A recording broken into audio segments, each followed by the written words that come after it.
투자를 왜 해요, 근데? 돈 모으려고 해요. 돈 왜 모아요? 또 쓰려고 해요. 쓰려고. 결과적으로는 행복하게 살려고 하는 거죠. 그래서 저는 투자라고 하는 걸 수익률만 쫓아가잖아요.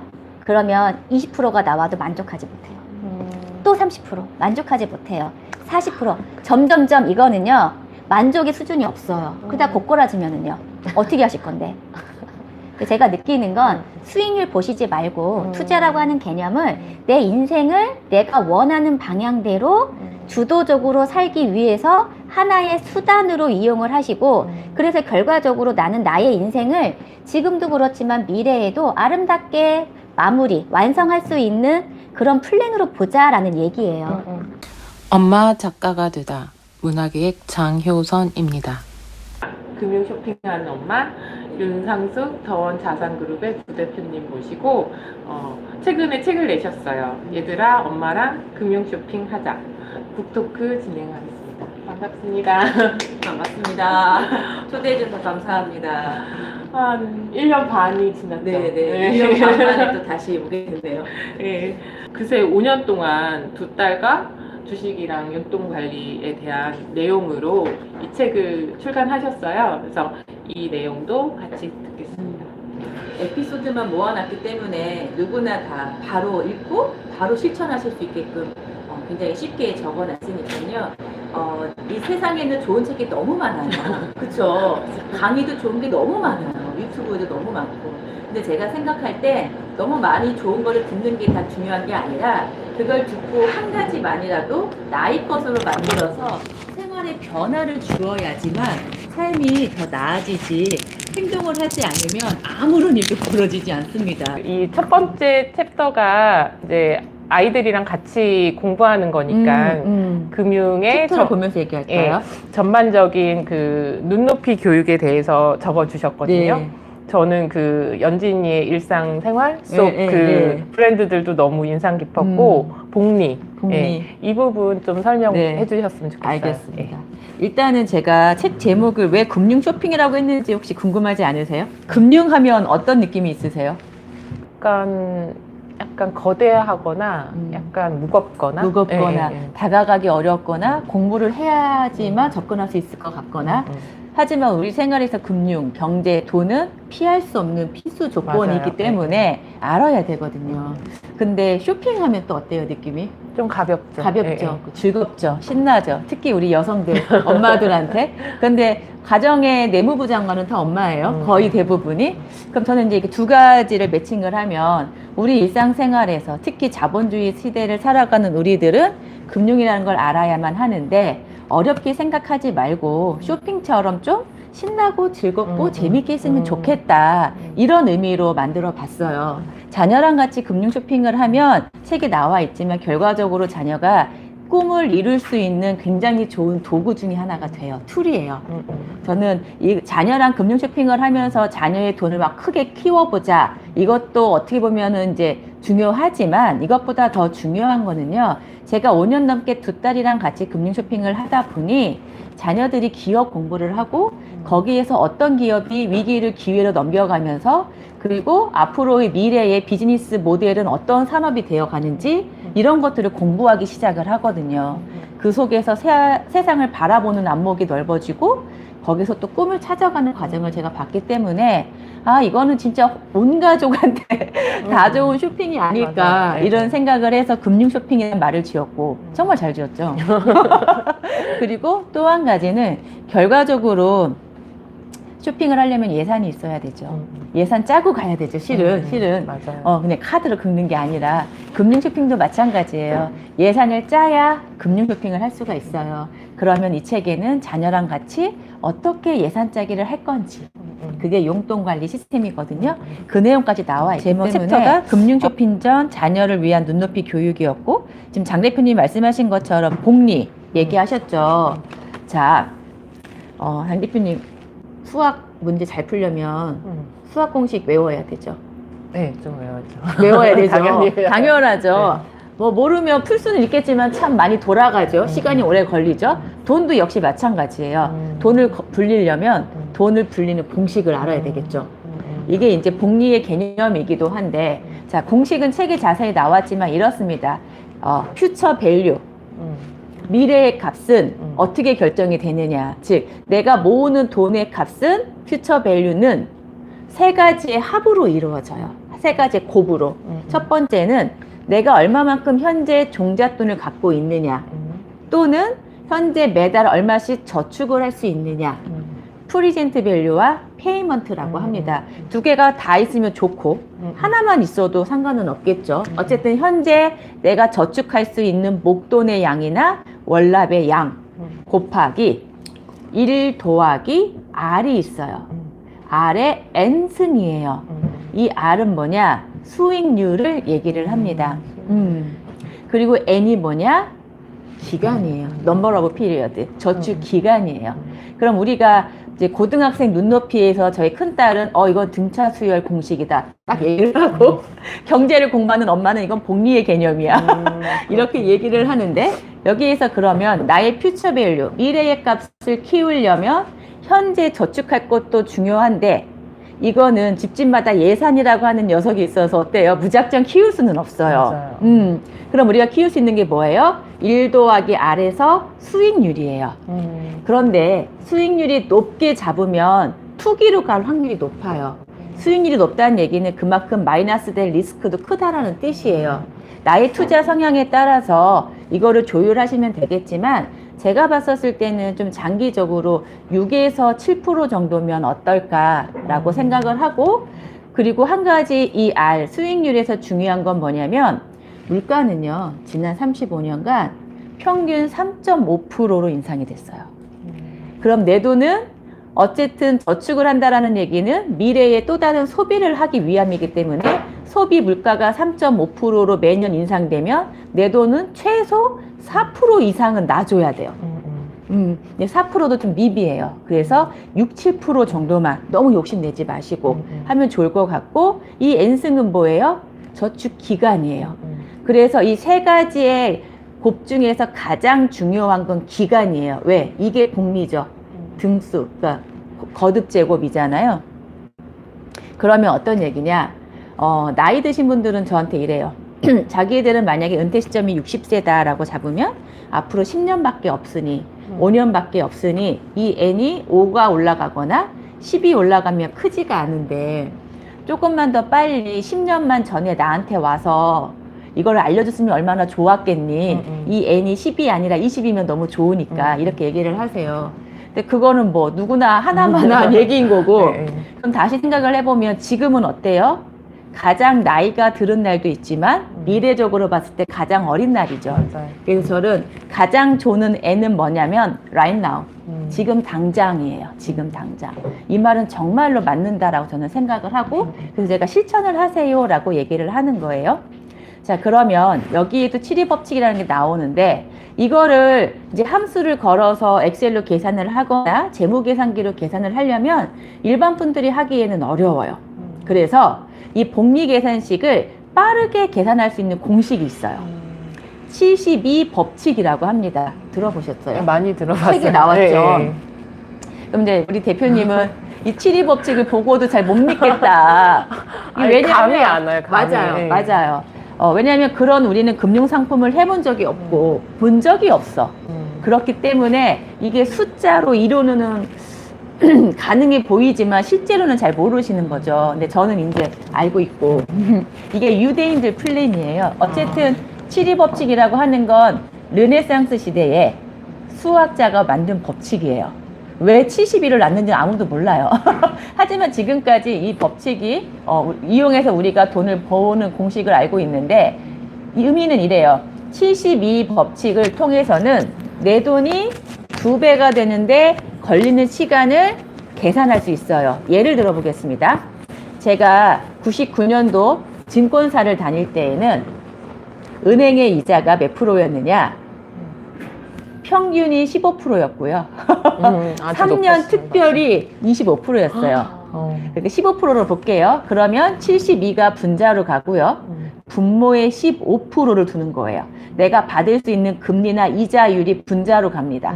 이렇게 니꼴 하면 72 나누기 15니까 빠르게 계산하면 4.8이에요. 무슨 얘기냐? 4.8년 만에 지금 나의 프리젠트 밸류, 현재의 목돈이 2배가 된다라는 뜻이에요. 그럼 이 기간이 짧을수록 당연히 좋은 거겠죠. 그러면 이거를 그냥 약 5년이라고 해볼게요. 그러면 자 15%짜리 금리가 있는 상품을 내가 가입을 했고 내가 현재 45살인데 예를 들어서 계산하기 편하게 1억이 있다라고 가정을 해볼게요. 그러면 50살이 되면 5년이 지났죠? 1억이 얼마가 돼요? 2억. 2억. 55세가 되면 4억이 되는 거예요. 4억. 60이 되면 16. 4 곱하기 2니까 8.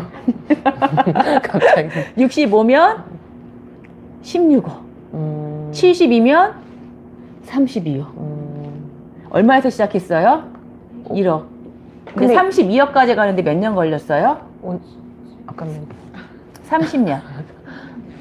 그러면 1억은 그냥 가지고 있는 원금만 그렇죠. 원금이에요. 가지고요. 네. 와, 그 시대에는.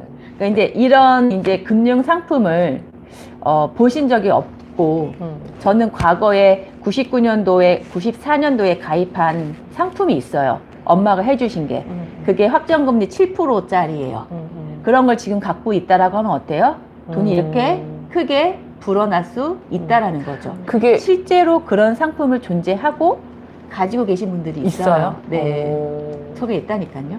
아직도 있으세요? 네. 오, 근데 물론 장난 94년도에 가입을 한 거니까 가입한 금액이 크지는 않아요. 이거를 제가 이제 풀어드리면 어떤 얘기냐면 7%짜리라고 했잖아요. 물론 이건 좀 계산하는 방법이 다른 게 그건 월납으로 했겠죠. 제가 10년을 월납으로 했고 거치를 했다가 45세부터 100살까지 매달 연금 스타일을 받는다라고 하면 내가 낸 돈 대비 몇 배를 더 받을까? 33배를 더 받아요. 제가 19살에 가입을 해서 10년 납입을 하고 기다렸다가 근데 이 기다리는 시간이 그냥 기다리는 게 아니죠. 나는 납입이 끝났어. 그럼 누가 이제 일을 해요? 10년간 부은 내 돈이 1,000만 원이 계속 7%씩 불어나면서 일을 하고 있는 거죠. 나는 그 사이에 내 일하고 있는 거고 내 돈은 내 돈 일하고 있고 그쵸? 그러면서 복리 효과가 이제 시간이 지나면 올라가겠죠. 그러니까 우리가 복리라고 하는 게 처음에 굉장히 서서히 가요. 그러다가 이렇게 치고 올라가요. 봐요. 32억. 그 다음은 64, 128, 256, 526, 1024억. 이렇게 돼요. 그러니까 못 믿는 거죠, 실은. 일집 100, 천만, 10만, 100만, 1000만억. 맞아? 다시. 이렇게 되는 건데, 실제로 그래서 제가 했던 그 상품이 나중에는 내가 낸 거 대비 33배 더 받아요.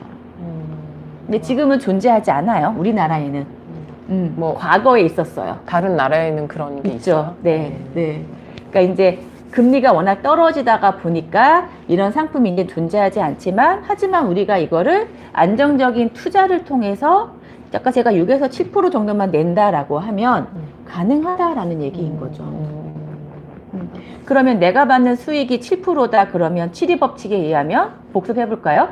72 나누기 7 하면 10이 나오죠, 거의. 그럼 내 자산이 7%짜리에 운영을 한다라고 하면 10년마다 2배가 돼요. 10년마다. 장 사장님 지금 몇 살이에요? 한 40. 네. 자, 40, 1억이 있어요. 50이 얼마? 2억, 60이 얼마? 4억, 70이 얼마? 8억. 16억. 이렇게. 근데 그게 가오한테 시작해줬다. 그러면 나쁘진 않죠. 그쵸? 나쁘지 않은 게 아니라 태어난 애한테 1억을 만약에 해줬다. 걔가 100살 되면 1000억이 넘어가겠죠. 7%만 해도. 1024억 정확하게. 근데 이게 유대인들의 플랜이에요. 유대인들이 크게 리스크하게 하지 않고 이렇게 안정적으로 수익을 꾸준히 6, 7%를 내면서 계속 장기 투자를 하는 이유가 그런 이유예요. 이분들은 복리를 많이 알기 때문에. 그래서 경제책을 보시면 저는 솔직히 재테크란 말 이렇게 좋아하지 않아요. 테크니컬하게 하는 것보단 좀 시간의 힘을 빌어서 안정적으로 조금은 꾸준히 가져가시면 진짜 내가 시간만 버틸 수 있다라고 하면 그리고 괜찮은 종목만 선정을 해서 한다라고 하면 분명히 복리의 효과가 우리한테 큰 값으로 돌아올 수밖에 없습니다. 특히 자녀랑 같이 할 때 어렵잖아요. 되게 어려워하시잖아요. 주식 투자라고 하는 게. 그런데 이렇게 생각을 해보면 크게 어렵지 않아요. 그렇지 않아요? 근데 또 그 부분은 있는 것 같아요. 국내 주식은 솔직히 뉴스를 더 자주 접하는데 해외 그 미국 주식 같은 경우는 뭐 뉴스야 많지만 약간 그냥 거리감이 있듯이 그것도 거리감이 살짝 있는 것 맞아요. 같아요. 네. 그리고 영어로 되어 있기도 하고 달러로도 되어 있기도 하고 그래서 달러 자산이에요. 그러니까 미국 주식을 한다라고 하는 얘기는 우리가 미국 여행을 갈 때 원화 가지고 가지 않고 환전해서 달러 가져가죠. 똑같아요. 증권사에서 환전 시스템이 있어요. 그래서 환전을 해서 미국 주식을 사는 거예요. 달러로. 그러면 우리가 이제 뭐 자산 배분이란 얘기를 할 때 크게 자산 배분을 하게 되면 원화 자산이 대부분이죠. 우리 IMF 때 생각을 해보실까요? 원화로 되어 있는 주식, 코스피, 부동산, 현금 어떻게 했어요? 다 외부의 충격에 의해서 완전히 마이너스 50% 이상 고꾸라졌죠. 네, 네. 그때 유일하게 올라간 자산이 뭔지 알아요? 달러예요. 그때 원달러 환율이 800원에서 1960원까지 올라갔습니다. 그래서 국가부도인이라는 영화 보셨어요? 안 봤는데. 유아인이 하는 일이 그거죠. 처음에 걔가 증권사 애널리스트잖아요. 이거 달러 움직임이 좀 이상한데? 느끼고 어떻게 해요? 증권사를 퇴사해요. 미친 거 아니야? 이 소리 들어가면서 그 퇴직금을 다 받아서 첫 번째 한 일이 뭐예요? 달러로 환전했어요. 그땐 달러가 800원이었겠죠. 하다가 IMF가 팡 터지니까 어떻게 됐어요? 주가가 폭락하고 부동산 폭락하고 원화 폭락하고 달러 착 올라갔죠. 2,000원까지라고 해볼게요. 800원짜리가 2,000원 올라갔으니까 내 돈은 2,500원 올라갔죠. 그 유아인이 뭐 했어요? 부동산 샀어요. 강남 부동산 4분의 1 값이 떨어졌으니까. 사고 어떻게 했어요? 그러니까 환전하고 2.5배 수익 나고 4분의 1 떨어진 아파트 사서 4분의 1 효과 받고 보고 근데 아파트가 계속 바닥은 아니죠. 어쨌든 2, 3년의 시간이 흐르면 또 회복하거든요. 그래서 부자 되는 거예요. 그래서 어떤 얘기냐면 미국 주식을 갖고 있다라는 의미는요. 단지 미국 주식이 좋아서 하는 것도 있지만 전체적인 우리 집의 자산의 배분을 봤었을 때 원화만이 아니라 달러 자산을 갖고 있다는 게 굉장히 큰 의미입니다. 지금 국내 주식 하시는 분과 미국 주식 하시는 분이 있을 텐데 국내 주식은 거의 많이 깨졌어요. 미국도 실은 조정을 받고 있기 때문에 안 좋아요. 하지만 얘를 원화로 환산해서 보면 그리 not bad예요. 왜? 환율이 적용되면 지금 환율이 좀 올라가 있거든요. 미국 자산을 갖고 있다는 것의 큰 의미는 지금처럼 이런 평상시가 아니라 98년도 IMF 때, 2008년도 미국발 금융위기 때, 그다음에 코로나 때처럼 우리나라의 리스크가 와서 우리나라 리스크는 아니지. 전체 세계적인 금융위기가 와서 우리나라는 어쨌든 수출국이기 때문에 그리고 차지하는 비중이 크지 않기 때문에 외부의 압력이 크죠, 실은. 그래서 환율이 많이 떨어지잖아요. 그러니까 원화 가치가 많이 하락을 하게 되거든요. 그러면 2008년도 금융위기 때 환율은 얼마로 올라갔냐면 1,560원까지 올라갔어요. 그럴 때 빚을 바라는 거예요. 평상시에는 크게 리스크가 있거나 뭐 크게 신경을 안 쓰셔도 좀 좋을 것 같아요. 그럼 그럴 때 팔아야 되나요? 그럴 때는 이제 팔으셔도 하나의 환차익이 생기잖아요. 그 환차익에 대한 부분은 또 비과세이기 때문에 그런 부분을 또 챙기시면 좋겠죠. 미국 사람들, 외국 사람들도 국내 주식을 해요. 대한민국 주식을. 지금 글로벌 시대니까. 그 사람들이 한국어를 알아서 국내 주식 하는 건 아니에요. 그냥 삼성이라고 하는 회사, SK 하이닉스라는 회사, 그 회사의 미래 가치 때문에 하는 거예요. 그럼 역으로 우리도 굳이 그렇게 막 어려운 거 아니고 영어가 파파고에 가서 구글에 가면 바로 트랜스퍼가 그렇게 되니까 하죠. 네, 맞아요. 그렇게 하시고 주식이라고 하는 건 미래 가치를 반영하는 거기 때문에 그러면 어떤 기업들이 앞으로의 세대에 비즈니스 모델을 이미 구축하고 선두로 나가고 있느냐 이게 중요한 거거든요. 그런 회사들을 찾아봤었을 때는 아무래도 미국 시장에 있는 미국 기업들이 많더라는 거예요. 맞아요. 그렇기 때문에 우리나라는 몇 개 없잖아요, 실은. 그렇기 때문에 제가 미국 주식 시장을 하는 거죠. 근데 제가 한 가지 제가 개인 상담이긴 한데 이게 미래 가치를 보고 예를 들어 이제 네. 작년 같은 테슬라도 좋고 뭐 애플이나 마이크로소프트나 음. 뭐 페이스북, 구글 이런 거는 아주 큰 회사고 전반적으로 이제 음. 가는 방향이 맞는데 저는 이제 테슬라를 보고 괜히 공부를 하다가 그 라이다 회사를 샀단 말이에요. 근데 그게 엄청나게 떨어지는 거예요. 근데 솔직히 앞으로 뭐 드론 택시라든지 정말 그런 게 활발해지고 뭐 무인 택시 뭐 등등이 되면 그런 그 라이다 산업이 발전을 할 것 같은데 물론 그냥 두고 있지만 이걸 어떻게 저는 나름 미래 가치를 보고 샀는데 이거는 조금 실패한 투자 아닐까 이런 생각도 들었거든요. 투자 그거 하신 지 얼마나 되셨는데요? 그것도 거의 1년 정도 된 것 같아요. 자, 테슬라나 구글이나 아마존의 차트를 보셨어요?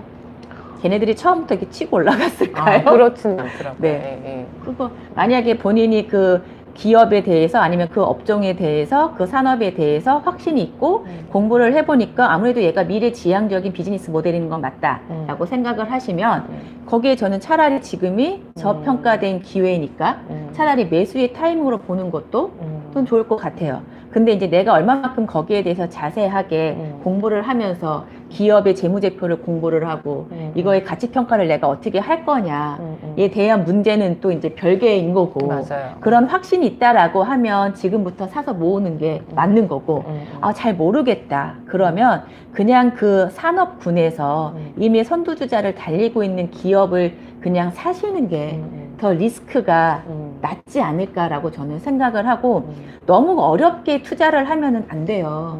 왜냐하면 투자를 언제까지 해야 될 것 같아요? 계속. 죽을 때까지 해야 돼요. 앞으로는 금리가 예전처럼 막 그렇게 올라갈 일은 없잖아요, 실은. 맞아요. 그렇기 때문에 투자를 할 수밖에 없거든요. 자, 투자를 할 수밖에 없는 이유를 제가 7위법칙으로 다시 한번 들어볼게요. 제가 아까 15% 얘기했을 때는 5년 만에 내 돈이 2배가 됐죠. 네. 지금 은행금리 몇 프로예요? 1%. 높게 줘서 1.5% 해봅시다. 네. 70이 나누기 1.5는 몇 년이에요? 50년이에요. 제 나이 48이에요. 내가 1억이 있어요. 내 돈이 2억이 되는데 걸리는 시간이 50년이면 제가 98세예요. 은행에다가 1억을 예치하면 이 돈이 2억 되는 걸 내가 보고 죽을 수 있을까? 아, 진짜 농담이 아니고 더 무서운 게 뭔지 아세요? 제가 이 책을 쓴 이유예요. 우리 아이들은 15%로 갈 것 같아요. 아이 시대에는 0.15로 갈 것 같아요. 그러니까요. 마이너스 금리가 네. 제로 금리. 이웃나라 일본은 이미 예전부터 어때요? 3년 특판이 0.03이에요. 그러니까 0.15로 갈 확률이 높죠. 그러면 70이 나누기 0.15면 얼마예요? 500년이에요. 조선왕조 500년이에요. 진짜 한 500년이에요. 그래서 우리 아이들은요, 은행을 가는 게 그냥 대출 받으러 가야 돼요. 돈을 모으러 가는 곳은 아니에요. 가자마자 그냥 마이너스 가난해진다, 거지된다 생각하시면 돼요. 그래서 어떤 얘기냐면 투자를 너무 어렵게 하면 금방 포기해. 포기해. 그냥 여기 책에 있는 것처럼 그래, 일상 속에서 우리는 코카콜라 많이 안 먹지만 미국 사람들은 코카콜라가 필수 소비재로 들어가요. 맥도날드 많이 먹잖아요. 그쵸? 나이키가 우리나라 현대자동차보다 더 큰 기업이에요. 그냥 운동복 회사가 아니에요, 나이키는. 재미있죠? 그런 회사들 그냥 그렇게 쉽게 그렇게 가시면 어떨까? 그래서 그러면서 시작은 그렇게 하시고 아이들이랑 시작은 특히 아이들의 관심 있는 거, 영화 좋아해? 월트 디즈니, 자동차 좋아해? 전기차나 듀얼 자동차, 게임 좋아해? 로블록스나 제페토처럼 네이버, 이런 식으로. 아이가 뭐 책 쓰는 걸 좋아해? 웹툰 작가나 웹소설을 뭐 꿈꾸고 있어? 네이버 같은 회사들, 카카오 같은 회사들이 지원을 하고 있으니까. 아니면 스튜디오 드래곤이라든지 거기를 방영하고 있는 OTT, 넷플릭스. 그냥 이렇게 가볍게 조금씩 터치를 해주면서 그 다음에 이제 진도가 나가는 게 그럼 조금 더 깊숙하게 공부를 해볼까? 구글 통해서 하시면 돼요. 너무 자세하게 잘 나와 있으니까 그렇게 하시는 게 어떨까 싶어요. 저도 이제 강의 듣고 솔직히 유튜브에도 그런 많이 기업 나오죠. 분석하는 분들도 되게 많고 네이버도 있고 다양하긴 네. 해요. 근데 그동안 책을 많이 읽긴 읽었거든요. 뭐 차트 보는 법, 뭐 저는 그런 거안 기본 해요. 주식 이런 책들 뭐 다양하게 보긴 음. 했는데 그래도 이제 어려서부터 뭐 맨날 하던 경제 공부가 아니고 커서 짬짬이 하다 보니까 이게 딱 통합되는 부분이 없기도 하고 저도 이제 시간이 걸리는데 예를 들어 이제 지금 네이버나 카카오는 굉장히 많이 떨어졌어요. 네. 근데 저는 다시 오를 거라 믿지만 그럴 때 참 답답하거든요. 이게 왜 이렇게 떨어지는지도 잘 모르겠고 또 언제 다시 오를지도 모르겠고 이거를 그렇다면 제 매수 타이밍을 언제로 잡아야 될지도 어렵더라고요. 매수 타이밍을 잡을 수 있는 사람 아무도 없어요. 워렌 버핏도 못 잡아요. 그러니까 가장 좋은 건 이렇게 얘기해요. 사람들은, 투자가들은 이렇게 얘기하죠. 종목을 선정하는 것도 중요하고 매수 타이밍을 잡는 것도 중요하다. 그런데 매수 타이밍을 잡는 건 진짜 어려운 거고 그럼 뭐가 중요하느냐? 자산 배분이 중요하다라고 얘기를 해요. 그래서 제가 여러분들한테 드리고 싶은 말씀은 일단은 경제를 할 거잖아요. 우리가 금융을 할 거잖아요. 그러면 어떤 종목을 사요가 중요하기보다 왜 내가 이걸 사야 되지? 왜 내가 이 돈을 모아야 되지? 그럼 어떤 돈으로 할 거지? 지금 뭐예요? 예산을 짜고 미래를 계획하는 게 먼저예요. 어떤 얘기냐면 저는 이제 우리나라에서 증권사도 다녔었고 프루덴셜 생명을 2년도 다녔어요. 즉 저는 금융회사의 내부자로 있었었죠. 그렇죠. 그러면 이 어떤 금융 상품을 고객들이 선택하느냐에 따라서 이게 고객한테 유리한 건지 회사에 유리한 건지 저는 알아요. 그러면 우리가 금융 쇼핑을 해야 되는 이유는 그런 것들을 좀 보자는 거죠. 내가 이거를 잡았을 때 싸워서 이길 수 있는 거야? 그럼 이기는 방법이 뭐가 있을까를 먼저 공부를 좀 하시는 것도 중요해요. 근데 그것보다 더 중요한 건 제가 증권사랑 보험회사를 다니면서 느꼈던 게 뭐냐면 그 많은 사람을 만나면서 많은 분들이 참 열심히 살아요. 저쪽도 되게 열심히 해요. 그쵸? 그리고 많은 금융상품을 선택해서 가입을 하세요. 그런데 정작 내가 돈이 필요할 땐 돈이 어때요? 있드나요? 만족할 만큼? 없죠. 없어요. 있다는 맞아요. 사람이 그리 많지가 않아. 이상하다 생각을 해보니까 뭐냐면 내가 돈을 벌었어. 모으는데 이 내 돈이 어디로 가야 될지 길을 정해주지 않은 거야. 그러니까 돈이 헤매는 거야. 어떤 얘기냐면 보세요. 내가 일주일짜리 제주도 여행 가는 거 하고 1년짜리 유럽으로 비즈니스 여행 가는 거 하고 준비물이 같아요? 달라요. 생각해야 되는 것들의 예산. 정보의 양이 같아요? 다르죠. 거기에 따른 예산은 어때요? 물론 다르죠. 다르죠. 그럼 인생 생각해 볼까요? 가오가 대학 갔었을 때 자금하고 내가 2년 후에 집을 확장하기 위한 자금하고 20년 후에 은퇴 자금하고 여기에 들어가는 예산과 전략이 똑같을까요? 달라야 돼요. 근데 우리가 이런 생각을 하지 않고 증권사에 만난 직원, 은행에 나의 직원, 보험 설계사의 말만 듣고 떡하니 금융상품을 가입을 해. 뭐 난 잘했어. 그리고 해. 시간이 흘렀어. 다시 어떻게 해서 다시 보니까 어때? 나는 지금 1년 유럽을 가야 되는데 제주도 가고 있는 걸 하고 있는 거야. 제주도를 갈 사람인데 1년 유럽짜리를 하고 있는 거야. 그럼 당연히 안 맞죠. 어떻게 해요? 시간이 지나서 해지를 해. 깨버려. 그럼 어떻게 해요? 그 오랜 시간 버렸죠? 해지한 거에 대한 위약금을 물었죠? 그렇죠. 다시 시작하려면 시간 또 걸리죠? 내 노력이 또 필요하죠? 과거에 대한 트라우마 때문에 덜썩하지도 못하죠. 이런 사람이 너무 많아요, 실은. 그래서 제일 먼저 중요한 건 내 돈이 우왕좌왕하게 하지 말고 내가 똑똑한 소비자가 돼야 돼요. 금융 소비자. 그러려면 금융 지식을 갖고 있어야 되고 내 돈 너는 어디로 가라고 하는 인생의 플랜을 보면서 길을 정해줘야 돼요. 그리고 그 다음에 자산 배분을 통한 전략이 그 다음에 필요한 거예요. 그러면 얘를 언제 살 거예요? 물어보셨죠? 네. 절대 못 잡아요. 어떻게 해요? 그냥 매달 정해놔요. 월급날이 1일이다. 그러면 1일날 월급 통장에서 가오 대학 자금으로 20만 원을 넣고 은퇴 자금으로 100만 원을 넣었다. 그러면 1일날 각각 넣었죠. 그러면 2일날쯤에 얘는 이 펀드를 사라고 자동이체를 걸어놔요. 나는 이 일날 들어가서 SPY나 QQQ처럼 전 세계적인 500개 기업을 묶어놓은 이런 지수를 추정하는 펀드에 그냥 얘가 올랐던 떨어졌던 머리로 생각하지 말고 손이 매수 버튼을 누를 수 있게끔 그냥 하세요. 그게 가장 좋은 투자의 비법이라고 저는 생각해요. 그래야 복리의 효과를 누리는 거지. 지금 많이 오른 것 같아. 못 사겠어. 떨어지면 사야지.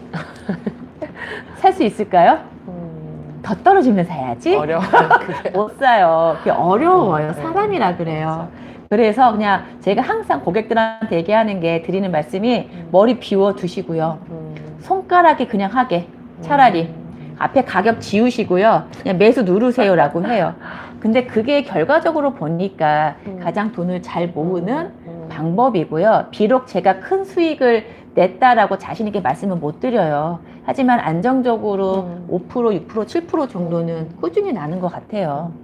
제가 지금 이 얘기를 듣고 책도 읽고 제 그동안의 1년 반 동안의 경험이 째자작 들어왔는데 첫 번째는 이 책 속에서 이제 대표님이 아이들한테 용돈 관리를 시키는 게 결국은 그거를 이제 중단기, 장기 예산을 잡아가는 플랜을 알려주시는 거잖아요. 근데 이제 솔직히 저도 예산을 잘 못 잡아요. 그냥 그때그때 사는 엄마인데 예산은 중요하다고 저도 생각하고 마치 우리가 1년 계획을 어떻게 잡고 장기적인 계획을 어떻게 잡는 듯이 돈도 그게 되게 필요하다는 거를 또 다시 느꼈는데 그게 있고 이제 말씀하신 대로 이제 어떻게 보면 그 시점에 다들 너무 많이 수익률을 냈잖아요. 작년 재작년에. 맞아요. 그러니까 5%, 6%는 보이지도 않았던 거예요. 너란 거지. 네, 보이지도 않았던 것 같아요. 그러니까 최소 10%에서 20%는 나야 이거를 뭐 수익화하고 이 생각이 더 커서 계속 그걸 바라보게 됐던 것 같고 또한 이제 분산 투자라든지 아니면 적립식으로. 네, 그렇게 하라는 게 많은 책들에 써 있고 3% TV를 봐도 계속 그런 부분을 얘기해도 솔직히 잘 이해가 안 됐었거든요. 근데 이거를 장기적으로 봤을 때는 그게 제일 맞다는 말씀이시네요. 그 3%에 보면 김동완 프로님이 하시는 얘기가 엊그제 집사불지에서 이런 얘기를 하시더라고요. 가장 좋은 건 본업에 충실하라 얘기예요. 저도 그래요. 그러니까 매일 이거를 보고 있으면은요 절대 살 수가 없어요. 올라가는 게 막 실시간이 움직이면 올라가면 떨어지면 사야지, 떨어지면 더 떨어지면 사야지 못 사요. 그러니까 기계적으로 그냥 우리는 본업이 있는 사람들이잖아요. 저 역시도 본업이 있어요. 투자를 하고는 있지만 본업이 있잖아요. 그러면 이거를 매일 들여다보면서 내가 전업 투자를 할 게 아니라고 하면 그냥 기계적인 시스템에다가 걸어 놓는 게 정말 가장 큰 효과예요. 간혹 어떤 분들은 뭐 적립식 투자를 하는 건 바보다 이런 얘기도 있어요. 그러니까 이건 자기의 투자 성향, 내가 처한 상황을 보고 본인이 정하시면 돼요. 근데 내가 그걸 매일 보면서 정말 저가를 매수할 수 있다. 그렇게 하세요. 그런데 나는 본업이 따로 있어. 그럴 시간이 없어. 그럼 저처럼 그냥 자동이체를 걸어놓고 돈이 들어오면 자동으로 펀드를 매수하는 방법도 있고 나는 펀드 싫어. ETF로 할 거야. 그러면 ETF가 돈이 들어온 날짜에 가서 그냥 사세요. 매수를. 그게 가장 효과가 좋고 그러면 또 아까 얘기하신 것처럼 수익률이 남들은 많이 났는데 내 거는 이만큼 내면 되게 안 나 보이잖아요. 자, 저는 그렇게 생각해요. 우리가 아까 투자 평생 해야 돼요. 투자를 왜 해요? 근데 돈 모으려고 해요. 돈 왜 모아요? 또 쓰려고. 결과적으로는 행복하게 살려고 하는 거죠. 그래서 저는 투자라고 하는 걸 수익률만 쫓아가잖아요. 그러면 20%가 나와도 만족하지 못해요. 또 30% 만족하지 못해요. 40% 점점점 이거는요 만족의 수준이 없어요. 그러다 고꼬라지면은요 어떻게 하실 건데? 제가 느끼는 건 수익률 보시지 말고 투자라고 하는 개념을 내 인생을 내가 원하는 방향대로 주도적으로 살기 위해서 하나의 수단으로 이용을 하시고 그래서 결과적으로 나는 나의 인생을 지금도 그렇지만 미래에도 아름답게 마무리, 완성할 수 있는 그런 플랜으로 보자라는 얘기예요. 결과적으로는 다 밖에서 보이는 건 다르지만 안에는 문제가 거의 두 개예요. 가족과 돈. 돈 때문에 가족하고 힘들고 가족 때문에 돈을 모으고 싶고 해요. 원인과 결과가 항상 이 두 개예요. 항상 보면. 그렇다라고 하면 돈을 우리가 이왕이면 행복하게 만들어야 되지 않을까. 그렇잖아요. 사랑하는 가족이랑. 그러면 저의 그 오래된 고객들은 항상 저한테 얘기하는 게 뭐냐면 부대표님 수익률 많이 내서 고마워. 이런 말 한마디도 없어요. 수익률을 그렇게 많이 고려하시지는 않고 어쨌든 당신 덕분에 나 이사 가는데 돈 많이 모아서 대출 덜 받았어. 당신 덕분에 가족이랑 미국 여행 갔다 올 수 있었어. 이런 얘기 제일 많이 들어요. 당신 덕분에 돈 많이 모았어. 잘 모았어. 저는 그게 인생이지 않을까. 그래서 너무 수익률을 좀 안 보셨으면 좋겠고 너무 어렵게 안 하셨으면 좋겠습니다. 예산을 계획하지 않는 건 실패를 계획하는 거다. 진짜 무섭죠? 제가 그 글귀를 딱 보는 순간, 유대인들이 한 말인데 그 글귀를 딱 보는 순간 예산 짜기를 해야겠다. 그래서 이제 이 책에서 나오는 것처럼 아이들이랑 용돈 관리 시스템을 만들어 놓고 예산 관리를 한 거고, 요즘 애들은 너무 바빠서 가계부 못 써요. 용돈 기입장 못 쓰기 때문에 시스템을 그냥 만들어 두면 알아서 자기들이 용돈을 아껴서 쓰게끔 되어 있고 이미 강제적으로 저축, 투자, 기부 다 하고 있거든요. 그리고 그 사이에서 예산을 짜는 습관, 소비에 대한 현명한 소비를 할 수 있는 습관, 저는 이 습관을 키워주고 싶은 거예요.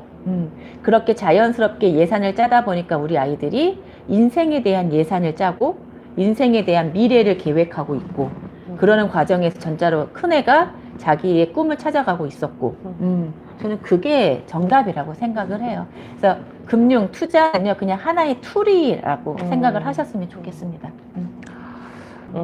내 수중에서 500만 원, 1000만 원 정도는 마이너스가 30-40% 가도 내가 버틸 수 있어. 바로 이걸 현금화 안 해도 상관없어. 시간을 기다릴 수 있어. 이런 양을 각자 정하세요. 그 선을 넘지 마세요. 그러면 그 1000만 원 이내에서만 아까 얘기했던 그런 것들을 공부하면서 매수를 해보세요.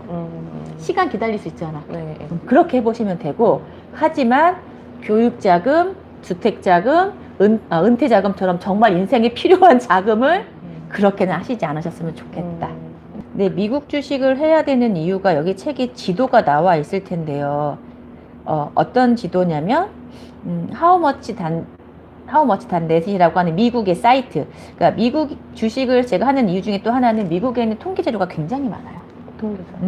파이낸셜 그룹들이 통계 자료를 굉장히 많이 잘 내놔요. 그러면 그런 미국의 통계 자료를 보면서 우리나라 증권사 애널리스트들이 번역을 해서 보시는 거거든요. 그러면 영어를 보자는 게 아니야. 그림, 차트, 숫자 이런 거를 보시면 되는데 2020년도에 100개 기업을 대륙화해서 세계의 지도로 만들어 놓은 게 있어요. 2020년도에 시가총액, 그러니까 기업의 사이즈를 100개만 딱 쪼개서 100대 기업을 아메리칸하고 캐나다가 있는 북아메리카 대륙, 유럽 대륙, 그다음에 오세아니아, 아시아 지역 이렇게 대륙으로 해서 지도처럼 펼쳐놓은 게 있어요. 그럼 보시면 딱 알지만 100대 기업에 64개인가 67개가 미국에 있어요. 아시아에는 그 다음에 아시아 지역이 유럽보다 커요. 사이즈가. 그런데 그 아시아에 100대 기업 중에 대만 하나, 대한민국 하나, 일본 하나밖에 없어.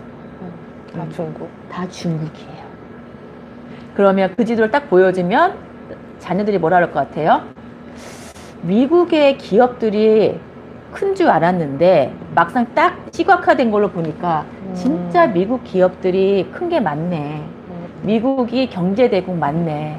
세계를 리딩하는 산업 나라가 맞네. 그런데 엄마, 중국이 많이 크네 생각보다. 저래서 쟤네들이 미중 무역 전쟁을 하나 봐.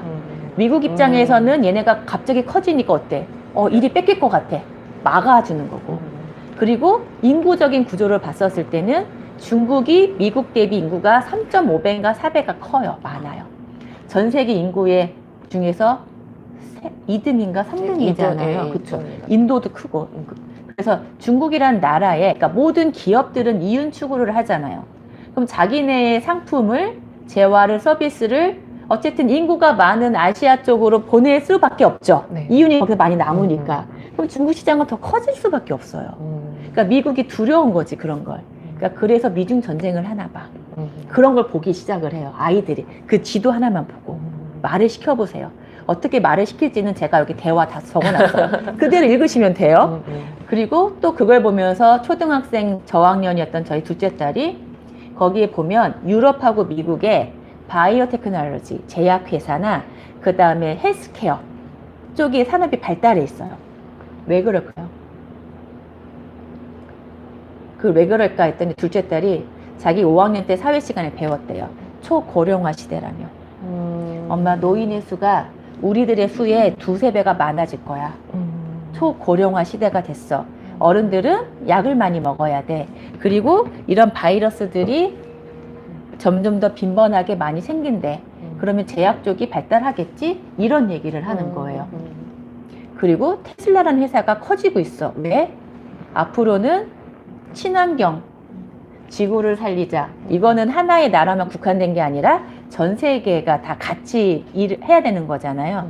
그러면 앞으로 그러니까 자동차 회사들도 내연기관차는 이제 안 만들겠다. 2030년도, 35년도까지만 하겠다. 왜? 탈탄소 정책을 써야 되니까. 그럼 다 전기차로 갈 거고, 그 다음에 AI 시대니까 자율주행차로 갈 거고, 이런 게 지금 계속 아이들이 배우는 이슈들과 연결이 되어 있어요. 어쩔 수 없어요. 기업이라고 하는 건 돈이 가는 곳에 가야 되잖아요. 이 돈이 간다라는 거는 미래의 산업으로 돈이 가겠죠. 그러니까 기업을 공부한다라는 거, 주식을 공부한다라는 건 아이들의 진짜 안목이 넓어져요. 이거를 책으로 배우내라.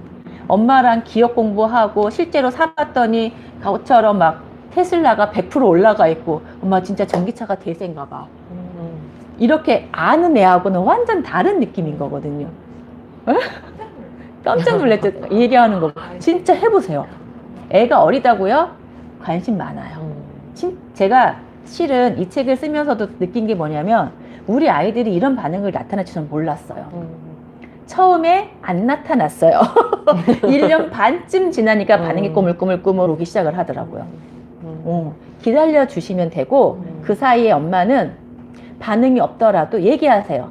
너 지난 설날 받은 10만 원 있잖아, 세뱃돈. 엄마가 네 계좌에 넣었다? 봐봐. 성현수 이름으로 10만 원 들어가 있지? 이걸로 뭐 사줄까? 반응 없죠? 그러면 지금 전 세계에서 1위 기업이 애플이야. 언니 아이폰 쓰잖아? 그치? 우리 그럼 여기 사줄게. 애플 사세요. 한 달 후에, 연수야, 그때 산 애플 있잖아. 수익이 조금 났네. 왜 났을까? 옆에 있는 언니가, 엄마 아이폰 11 나왔는데 잘 팔려. 그래서 그런가? 넘어가세요. 또 한 달 후에, 연수야, 애플이 좀 마이너스가 됐어. 왜 마이너스가 됐지? 뉴스 기사를 보니까 애플이 애플카를 친환경 자율주행차를 만든다고 하는데 이게 조금 어려워졌대. 하락했죠. 계속 그냥 얘기하세요. 애랑. 애가 알아듣던 말든. 그럼 그 아이가 1년 정도 지나면 애플 어떻게 됐어? 맞아. 얘기해요. 안 듣는 것 같죠? 다 듣고 있어요. 왜? 맞아요. 내 돈이잖아. 성현수 맞아. 이름의 돈이잖아. 그쵸? 맞아요. 일단 하세요. 비트코인이 하나의 자산군으로 인정을 받았어요. 미국 같은 경우에는. 그래서 이를 무시할 수는 없어요. 이제 우리가 서서히 알아가는 단계. 뭐 늦으면 어때요? 일단 엄마가 먼저 해보고 이게 올바른 투자의 방법이다 생각을 하면 그때 자녀랑 같이 하시는 게 좋고, 자녀들이 그냥 비트코인 얘기를 하는 건 뉴스나 이런 데서 보면 수익이 막 많이 올라가서 아마 그것 때문에 그럴 거예요. 근데 저는 처음에 스타트가 되게 중요하다고 생각을 해요. 왜 3살 버릇 8살까지 간다고. 실제로 제가 이제 이렇게 투자를 하면서 많은 분들을 만나잖아요. 특히 남자분들은요, 단타 되게 좋아해요. 남자들이. 사고 팔고. 근데 이제 제가 아는 커뮤니티에, 이제 금쇼먼 커뮤니티에 한 450분 정도가 있는데, 제가 그분들한테 강의를 굉장히 자주 해요. 투자에 대해서. 그런데 어느 날 그 부부를 만났어요. 근데 웃겼어. 1년이 지났는데 남편이 그러더래. 야, 너는 왜 사기만 하고 팔지를 않아? 그런 거지. 그러니까 이 엄마가 가만히 있다가, 나 금쇼맘한테 매도 안 배웠어. 내가 그래서 듣고 보니까 내가 안 가르쳐줬어? 안 가르쳐준 거야. 근데 남편이 뭐라고 하면 결과적으로 니께 수익이 좋아.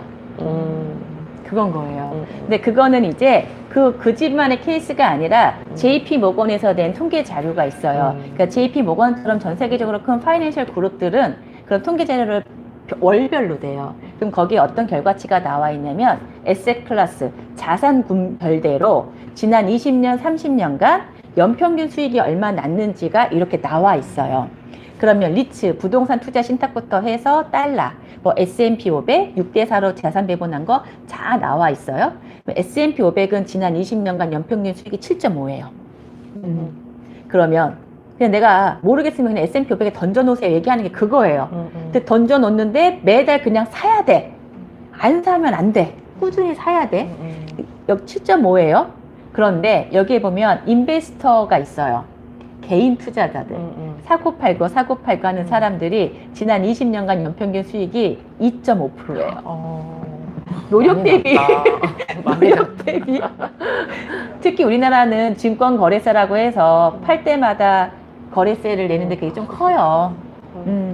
그래서 그렇게 하시기보다 그러니까 다시 돌아가서 본업에 충실하시고 그냥 잘 모르겠으면 그 산업군대로 있는 1등 기업을 그냥 사시고 아니면 그 산업군을 묶어놓은 ETF를 사시고 어떻게 매달 예산만큼 그냥 한 주라도 따박따박 그냥 따박따박 사시고 그렇게 하시면서 공부하시다가 내가 만약에 하나를 하고 제대로 해보고 싶다 내가 버틸 수 있을 만큼의 예산을 가지고 해보셔라. 제발 인생의 중요한 목적의 자금 가지고는 안 그러셨으면 좋겠다. 113페이지에 나와 있네요. 이렇게 보면 근데 제가 이제 다 저작권 때문에 다 못 넣고 몇 개만 중요한 걸 넣었는데 여기 출처가 써 있어요. 그래서 하우머치 단넷 들어가 보시면 100대 기업 시가총액별로 나와 있습니다. 이분이 미국의 유명한 저와 같은 일을 하는 전문 재정 컨설턴트세요. 유대인이세요. 그래서 유대인들은 자녀가 어렸을 때부터 경제 교육을 시키잖아요.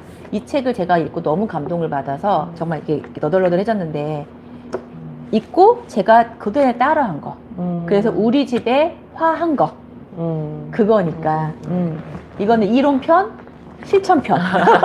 보시면 돼요. 그래서 제 책을 보신 분들은 이걸 다 보셨더라고요. 어때요, 이거? 이것도 되게 좋았어요. 이거 굉장히 좋아요. 부모님이 네. 진짜 읽어보셔야 될 것 같아요, 제가 볼 때. 네, 유대인들의 플랜이기 때문에 우리랑은 좀 안 맞는 부분들도 있어요. 그거는 뭐 상관없어. 내가 우리 집에 맞게 하면 되지. 그렇죠? 뭐가 문제야? 그래서 그 마지막에 이제 물고기 이동 방향 그게 지난번 네, 맞아요. 강의 맞아요. 때 첫 맞아요. 주제였잖아요. 네. 그래서 다 그때 오셨던 분들이 다 너무 맞닥싸고 맞아요. 제가 생각해도 네. 정말 잘 표현 되게 잘했던 것 같은데. 그 부분 마지막으로 설명해 주시면 어떠시겠어요? 그러니까 이제 저희가 이렇게 자녀 경제 교육을 하고 책을 여러 개를 보고 하는 이유는 나도 잘 살고 자녀한테 어떻게 보면 물고기를 잡아주기보다 잡는 방법을 알려주고 싶은 거죠. 유대인들이 했던 얘기지잖아요. 그러니까 많은 사람들이 그렇게 얘기를 해요. 실제로 책에도 나와 있지만 제가 저희 딸한테 물어봤어요. 연수야, 너는 엄마가 물고기를 잡아서 식탁에 올려놔줬으면 좋겠어? 아니면 물고기를 어떻게 잡는지 방법을 좀 알려줬으면 좋겠어? 라고 물어봤어요. 아이들은 어떻게 생각하고 있을까 궁금해서. 그랬더니 한참을 생각하더니 물고기 잡는 방법을 알려주면 좋겠대요.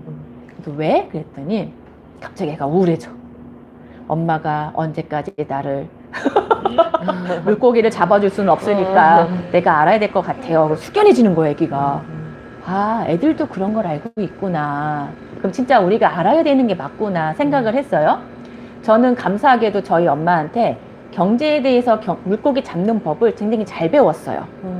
어렸을 때 우리 엄마는 아빠가 월급을 받아오시면 시청 공무원이셨는데 진짜 꼬로로 은행 가셔서 통장을 여러 개 가지고 은행을 가세요. 상수기 대학 자금, 30평 아파트 살 자금, 뭐 내 동생 대학 자금 이렇게. 그리고 오시는 거예요. 막 좋아하시는 거죠. 그걸 내가 배운 거야. 그러니까 우리 엄마는 그때부터 내 돈이 어디로 가야 될지를 알려줬던 거예요. 그쵸? 방법은 제가 잘 배웠어요. 근데 우리 엄마는 어디로 갔어요?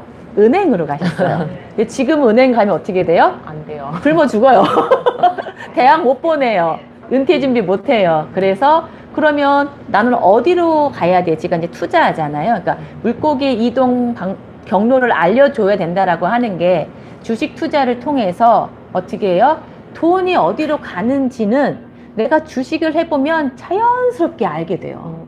자연스럽게. 그러면 이동 방법을 알려주는데 그게 애가 성인이 돼서가 아니라 지금부터 해주자는 거죠. 지금부터. 예를 들어 볼게요.